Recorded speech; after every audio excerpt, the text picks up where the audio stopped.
जय श्रीराम. श्री समर्थ सद्गुरू ब्रह्मचैतन्य महाराज गोंदवलेकर यांची प्रवचने. 2 एप्रिल. सत्संगतीचे 2 प्रकार.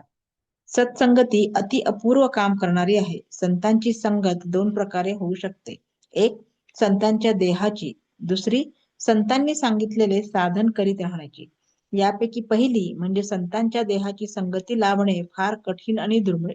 कारण संत जरी खरा असला तरी त्याला ओळखणे कठीण असते आणि पुष्कळदा त्याच्या बाह्य वागणुकीवरून मनात विकल्प येण्याचा संभव असतो आणि एखाद्या भोंदूशीच गाठ पडली तर त्याच्या संगतीपासून नुकसान हे ठरलेलेच. म्हणून पहिला म्हणजे संतांच्या देहाच्या संगतीचा मार्ग हा पुष्कळदा धोक्याचा ठरण्याचा संभव असतो.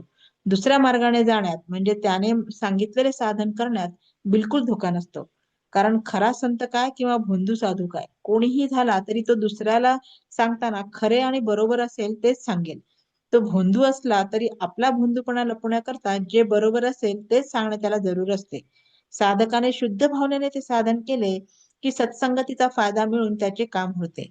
खऱ्या संतांच्या देहाच्या संगतीचा लाभ जर दैववशात प्राप्त झाला तर मात्र काम बेमालून होते. ज्या वाहनाचा आपण आश्रय करतो त्या वाहनाचा वेग हा आपला वेग होतो. फक्त त्या वाहनात निश्चल बसून राहणे एवढेच आपले काम असते. तसे आपण खऱ्या संतांजवळ नुसते पडून राहावे. संतांच्या संगतीत आपली कृती अशी काहीच नसते, नुसते अस्तित्व असते. त्यामुळे अहंकाराला वाव न राहून वासनेचा क्षय व्हायला फार मदत होते.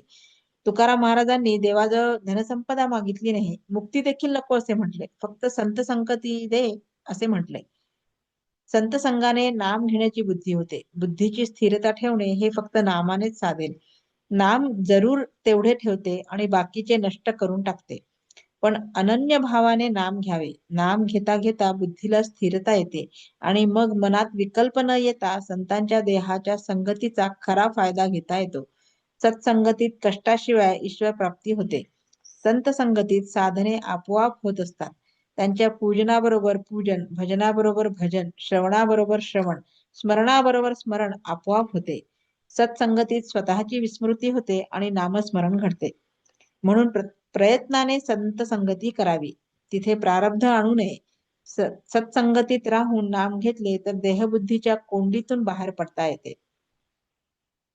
बोधवाक्य. संतांना जे आवडते ते आपल्याला आवडणे म्हणजे त्यांचा समागम करणे होय. जय श्रीराम.